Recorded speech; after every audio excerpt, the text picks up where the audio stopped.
Assalamu алейкум ва рахматуллахи ва баракатух. Туғандар, Аллах Таала бүгінгі біздің Шаввал айындағы бірінші жұма күнімізді Аллахым берекелі қылсын, күнәлерімізді кешірсін, ақыреттегі даражаларымызды жаратқан көтерсін.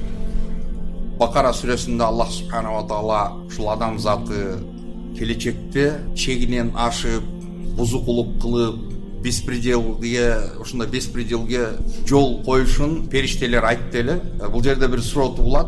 Мисалы, ушул Адам алейхиссаламды Аллах Таала биринчи ушул ылайдан жаратканда анын фигурасын толук жарат, бирок рух киргизген эмес болчу. Жан кирилик, рух кирилик кезде турганда анын уже физический формасы турган. Ошол кезде иблис айланып форманы көрүп, любопытно да бул кандай бир маклук, ким бул, айланып аны изилдеп, баар жагын изучать этип иблис жүргөн. Периштелер деле көргөн. Жин заты туугандар оттон болот, жинсы. Ошон үчүн Аллах Таала Куран Керимде жин затын адам заттан алдын жараткандыгын куранда дагы кабар берет. Бизден алдын жин заты жер бетинде жашашкан. Жиндер дагы туугандар адамдар сыяктуу эле ошол мукаллаф деп коет. Мукаллаф дегени бул обязательство мойнуна илинген. Бул таклиф дегени жоопкерчилик дегени. Таклиф деп коет. Биз мукаллаф. Биз Аллах тарабынан мукаллаф болуп эсептелебиз. Мукаллафтын катарына кошулбаган исключение бул 3 түр адам болушу мүмкүн. Бири ким? Анис саби хатта яблу. Бойго жеткенге чейин, балагатка жеткенге чейин жаш бала.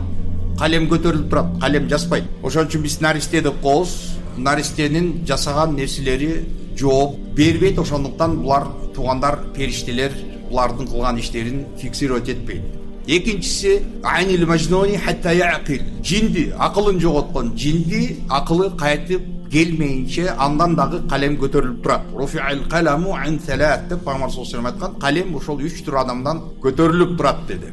Бул ошол жинди акылына кайтканга чейин. Бүгүн ушул көп жерде туугандар туура эмес ушул нерсеге подход жасаган адамдар көп, аябай. Эмне үчүн дегенде туугандар мынакей психбольницалар бар, психушкалар бар. Ошол жерде көбүнчө ушу отклонение болгон, шизофрения менен ооруган оорукчандарды дарылашат. Кээ бир адамдар балким ошол дин илимден болгон тайкылыгынан улам, мисалы ошол шизофрениктерге дагы жин кирип алыптыр деп аларды сабамай, окумай, дам салмай, ушундай нерсе менен практиковать эте беришет. Бирок чындыгында туугандар ал шизофрения деген нерсе действительно физически бир кандайдыр бир травмадан, адамдын ошо мээсине болгон травмадан улам акылы жылып кетиши мүмкүн. Ошон үчүн бул нерсе акылы кайтып өзү айгып адекватный болмоюнча бул адамдан дагы калем көтөрүлөт. Үчүнчүсү анин наим хатта ястайқиф. Уктап жаткан адам уйкусунан ойгонгонго чейин. Уктап жаткан адам мисалы аялына талак берсе, хоть 100 талак, 1000 талак берсе дагы талага эсеп болбойт. Эмне үчүн дегенде адам тоаткандан кийин кылган действиясына жооп береби, жооп бербейт.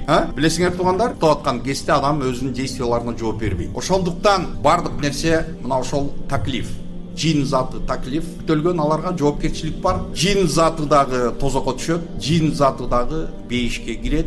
Бирок жер планетасында, жер бетинде доминировать эткен, жер бетиндеги номер 1 маклук бул адам заты. Ошон үчүн бүт бардык беспределдин жасап аткандагы, чегинен чыгып аткандагы ушул адамдардын кылган нерсеси, ошолордун колунан келген колунун кесепети. Көрүп атасыңар туугандар.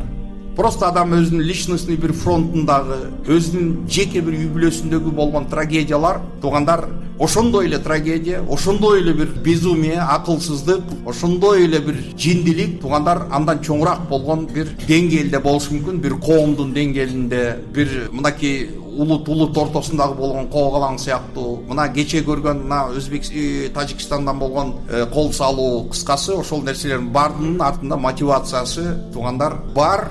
Кандай максатта болбосун, бирок ошол жеке кызыкчылыгы бар адамдар ошондой ыкмаларды колдонушат. Бул нерсени колдонуп келишкен, бул грязный технологияларды адам өзүнүн бийлиги үчүн, өзүнүн өкүмдарлыгы үчүн сөзсүз түрдө ошол кандай өлкө болбосун, кайсы мамлекет болбосун, ошол мамлекеттин ичиндеги коррупция, ошол мамлекеттин ичиндеги жакырчылык, социалдык проблемалар, көйгөйлөр, чечилбеген маселелер, мына ошол нерсенин бардыгы коомдун ичинде ушундай бир калк менен бийликтин ортосундагы напряженияны создавать этип турган кезде эң ыңгайлуу жол сөзсүз түрдө бул бир жерде бир горячий точканы ачып коюп, элдин баарын ошо согуш баштап койсо, эл туугандар проблемалары менен эч ким арызданбай калат. Эмне үчүн дегенде, бул илгертен ушундай ишке ашып келген нерсе бардыгыбызга белгилүү, билесиңер, бардыгыбыз билебиз. Алхамдулилlah, бул каниеттүүлүк деп биз мусулман калкы биздин сүйлөгөн бир сөзүбүз бар. Эң негизи тынчтык болсун деп берет. Эң негизи тынчтык болсо эле болду деп. Туура, тынчтык бул аябай важный нерсе. Элдин, коомдун жашашы үчүн тынчтык бул эң зарыл нерсе. Ошондой эле ошол тынчтыктын ичинде туугандар адамдарга болгон жакшы жашоо дагы, адилеттүү мамиле бул дагы болуш керек. Бул дагы важный нерсе. Бирок бир нерсе менен экинчи нерсени жабынып, ошондой нерсе бул кыянат болуп эсептелет. Бүгүнкү күндө туугандар мына дүйнө жүзү дагы жаңы историялар менен башталып атат. Илгертен проблема болуп келген Палестина, Израиль, мына ошол жерде дагы азыр бири-бирине ушул ракеталарды атуу менен кыскасы ошондой событиялар болуп атат. Сөзсүз түрдө ушул событиялардын артында дагы турган адамдар болот. Ошон үчүн туугандар, шахват, нафс бул адамдардын эң биринчи проблемасы. Шахват менен нафс. Шахват менен нафс. Бир аял үчүн бүтүндөй калктар согушкан.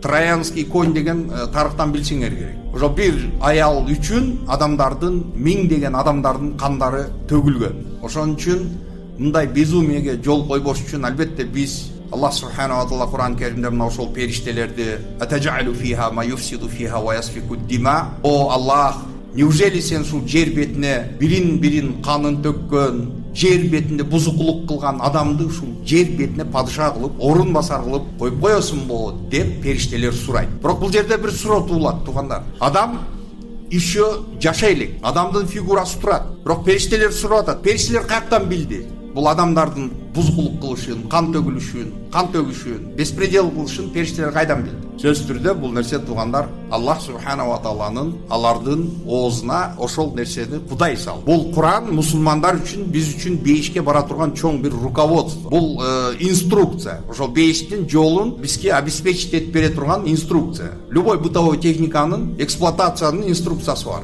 Мисалы, эрежелер бар, туурабы? Микроволновка болсун, холодильник болсун. Дал ошондой бейишке баруу жолдун дагы ошондой инструкциялары бар. Жөнөкөй, мисалы, бул дүйнөдөгү жөнөкөй эле мындай көзгө көрүнө, мына жөн эле бир имаратты салыш үчүн канча деген ошол орган бар. Ошону нормаларын текшергендер бар. Эксплуатацияга сдавать эткенде ошону приемка кылган адистери бар. Канчалык деңгээлде бул туура адамдарга коопсуз, адамдардын жашоосу үчүн мына ошол орган жооп бере турган болсо, туугандар, бул дүйнөдө адам эгер жашоосу, анын өлүмү боло турган болсо, 50 жылдык, 100 жылдык макул болуп. Аябай көп жашаганда адам 100 жыл жашасын, макул. Бирок ошол 100 жылдык жашаган жашоо үчүн бир угроза болуш мүмкүн, бирок түбөлүк акыретти жашообуз бул аягы жок. Это бесконечный жашоо. Ошон үчүн бүгүн мына ушул дүйнөдөгү кыска бир 50ден 60, 100гө чыксын, макул. 150 жыл жашасын, макул. Хорошо.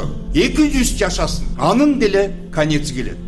Аягы келет. Бирок бул адам кандай жашоо кечирди? Бул дүйнөдөгү тандаган багыты, анын карманган жолу, тутунган эрежелери аягында кайсыл жерге алып барат? Бейишке алып барабы же тозокко алып барабы? Мына ушул маселе. Демек акыреттин инструкциясы жөнөкөй бир холодильник менен микроволновкадан дагы важныйраак эмес, акыреттик. Туугандар, мынакей Африка материк менен Американын ортосунда Атлантический океан бар. Атлантический океан мына ошол, эгерде ушул Африканын, айтайлык мына ошол баягы Ад-Дарул Байда, Касабланканын ошол порттон бир кеме чыкты дагы, кеме чыгып ошол жерде баш турманы градусту коюп туруп өлчөп, анан кийин ошол координат менен мисалы деңизге жолго чыкты. Илгери компастар болгон эмес, ошон үчүн Аллах субханаху ва таала асмандагы түнкүсүн болгон ошол жылдыздарды Аллах таала как путеводитель сыяктуу илгерки адамдар ошол жылдыз менен жолду, ориентацияны ошол жылдыз менен табышкан. Бүгүн биз билбейбиз, ал нерсени колдонгонун билбейбиз, ошон үчүн бир бул жагы радиус 10 километр болгон бир токойдун ичине кирсе, биз ошол жерде айлап жүрө беришибиз мүмкүн.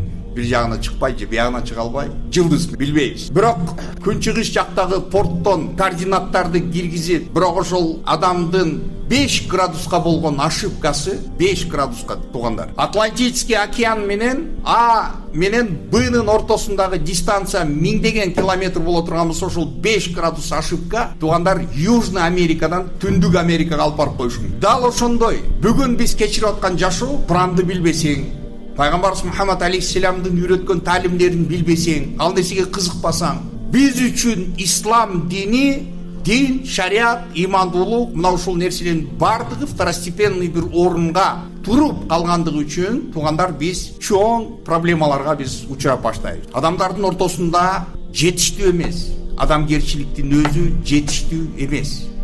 Ал нерсенин өзү менен эч нерсе чечилип кетпейт. Проблема андан дагы терең.